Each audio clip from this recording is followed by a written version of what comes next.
আসসালামু আলাইকুম। লার্নফ্লুয়েন্সি চ্যানেলের পক্ষ থেকে অষ্টম শ্রেণীর শিক্ষার্থীদেরকে স্বাগতম জানাচ্ছি আজকের এই ক্লাসে। আজকে আমরা আলোচনা করব তোমাদের বাংলাদেশ ও বিশ্ব পরিচয় বইটি থেকে অর্থাৎ সমাজ বইয়ের প্রথম অধ্যায় ঔপনিবেশিক যুগ ও বাংলার স্বাধীনতা সংগ্রাম এই অধ্যায়ের অন্তর্গত তোমাদের বইয়ের ঠিক পার্ট 3-এ অর্থাৎ পার্ট 3-এ যে কাজগুলি রয়েছে অর্থাৎ তোমাদের বইয়ের ঠিক 5 পৃষ্ঠাতে 5 পৃষ্ঠায় পার্ট 3-এ যে দুটি কাজ রয়েছে আমরা এই দুটি কাজের আজকে তোমাদেরকে উত্তর করে দিব। চলো আলোচনাটি শুরু করছি পরম করুণাময় মহান আল্লাহ তাআলার নামে। দেখো প্রথমে যে কাজটি রয়েছে কাজ 1, পলাশীর যুদ্ধ কি। দেখো আমরা উত্তরটি খুব সহজ করে লিখে রেখেছি আর একটু বড় করে লেখার চেষ্টা করেছি। দেখা যায় যে তোমাদের স্কুলের শিক্ষকরা অনেক সময় এগুলো একটু বড় করে লিখতে বলে, তো যাদের একটু বড় করে লেখার প্রয়োজন তারা এখান থেকে পুরোটুকু লিখে নিতে পারো, এবং যাদের একটু অল্প বা ছোট করে লিখলেও হবে তারা একটু ছোট করে নিয়ে এখান থেকে তোমরা লিখে নেবে। দেখো কাজ 1, পলাশীর যুদ্ধ কি। পলাশীর যুদ্ধ 1757 সালের 23শে জুন বাংলার পলাশী নামক স্থানে নবাব সিরাজউদ্দৌলা এবং ব্রিটিশ ইস্ট ইন্ডিয়া কোম্পানির মধ্যে সংঘটিত হয়। এ যুদ্ধে নবাবের প্রধান সেনাপতি মীর জাফর ও অন্যান্য অভিজাতদের বিশ্বাসঘাতকতার কারণে নবাব পরাজিত হন। ফলস্বরূপ বাংলার স্বাধীনতা হারিয়ে ব্রিটিশ শাসনের অধীনে চলে যায়। আচ্ছা, এরপরে দেখো অধীনে চলে যায়, যা পরবর্তীতে পুরো ভারতবর্ষে ব্রিটিশ উপনিবেশ স্থাপনের পথ সুগম করে। দেখো এই পলাশীর যুদ্ধের কারণগুলি কি কি ছিল আমরা এখানে কারণগুলো উল্লেখ করে দিয়েছি। কারণ 1, নবাব সিরাজউদ্দৌলার সঙ্গে ব্রিটিশ ইস্ট ইন্ডিয়া কোম্পানির দ্বন্দ্ব। 2, ব্রিটিশদের দুর্গ মেরামত ও রাজনৈতিক হস্তক্ষেপে নবাবের আপত্তি। 3, মীর জাফর, উমিচাঁদ, জগৎছেদ ও রায়দুল্লভের বিশ্বাসঘাতকতা। দেখো এই যুদ্ধের ফলে কি ঘটে। এই যুদ্ধের ফলাফল স্বরূপ নবাব সিরাজউদ্দৌলার পরাজয় ও মৃত্যু হয়।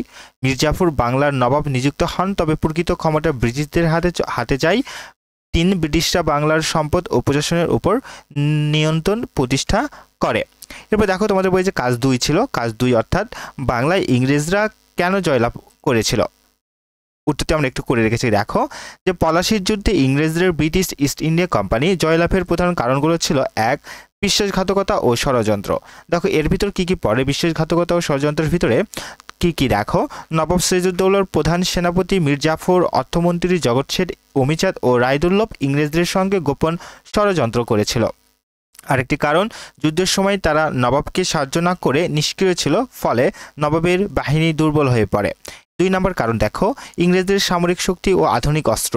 ইংরেজদের সৈন্য সংখ্যা কম হলেও তাদের কাছে উন্নত তোপ, বন্দুক ও গোলাবারুদ ছিল। নবাবের বাহিনীর অস্ত্র ছিল তুলনামূলক পুরনো ও কম কার্যকর। এবার 3 নম্বর কারণটা আমরা এখানে দিয়েছি। দেখো যে নবাবের সেনাবাহিনীর দুর্বলতা।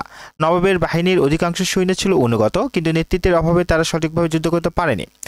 নবাবের সেনাবাহিনীর কিছু অংশ ইংরেজদের বিরুদ্ধে লড়াইয়েও প্রধান সেনাপতিরা যুদ্ধ থেকে সরেছিল। এবার 4 নম্বর, ইংরেজদের কূটনৈতিক ও অর্থের প্রভাব। ব্রিটিশরা মীর জাফর ও অন্যান্য বিশ্বাসঘাতকদের মোটা অঙ্কের অর্থ ও ক্ষমতার প্রলোভন দেখিয়ে নিজেদের পক্ষে টেনে নেয়। তারা নবাবের শত্রুদের অর্থাৎ বিশেষ করে জগৎছেদদের মতো ধনী ব্যবসায়ীদের সমর্থন পায়। এবার দেখো 5, নবাব সিরাজউদ্দৌলার ভুল সিদ্ধান্ত। নবাব ইংরেজদের ষড়যন্ত্র সম্পর্কে অবগত থাকলেও কার্যকর ব্যবস্থা নিতে দেরি করেন। যুদ্ধের কৌশল নির্ধারণে ভুল সিদ্ধান্ত ও সেনাবাহিনীর উপর পূর্ণ নিয়ন্ত্রণ রাখতে ব্যর্থ হন। তো এই ছিল তোমাদের জন্য আজকের এই আলোচনা। আমরা ধারাবাহিকভাবে তোমাদের প্রত্যেকটা পার্ট থেকে কাজগুলো সমাধান করে দেবো। ভিডিওটি ভালো লেগে থাকলে লাইক দিবে এবং অবশ্যই লার্নফ্লুয়েন্সি চ্যানেলটিকে সাবস্ক্রাইব করবে। ভালো থেকো, সুস্থ থেকো। আসসালামু আলাইকুম।